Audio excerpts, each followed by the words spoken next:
Hello, I'm Dr. Stephen Farmer, and welcome to Messages from Your Animal Spirit Guides.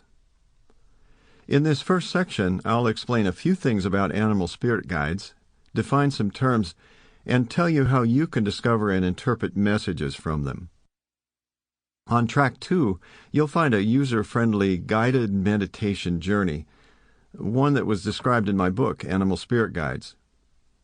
In this guided meditation journey, you'll meet an animal spirit guide, ask them a question about any of your concerns, and receive guidance from them to help you resolve those concerns. Track 3 is a 15-minute drumming track with no voiceover. Once you've done the guided meditation journey on Track 2 a couple of times, you may want to try doing your own meditation journey with this track. One of the great advantages of working with animal spirit guides is that animals are so abundantly present in the material world, whether in the flesh or as symbols. One way a spirit animal communicates is through a physical animal that shows up either in an unusual way or repeatedly in a short period of time. The hummingbird that hovers for several seconds directly in front of your nose is not only a hummingbird, but is a physical representative of the spirit of all hummingbirds trying to get a message across to you.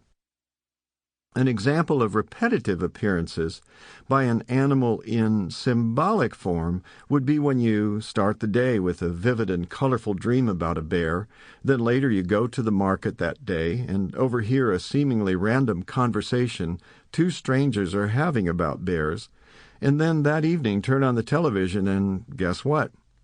The TV program that pops up is about grizzly bears.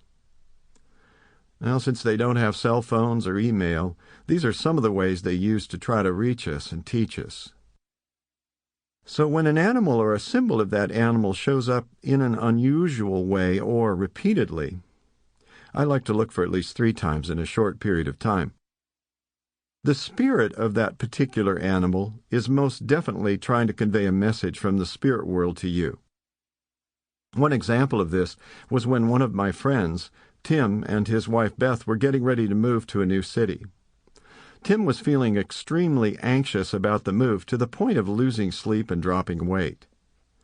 One night, a raccoon showed up in their backyard, which in the 15 years they'd lived there he'd never seen before.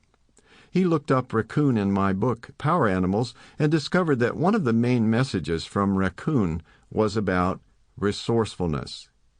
He felt assured at that point that he did indeed have all the necessary resources. Sample complete. Ready to continue?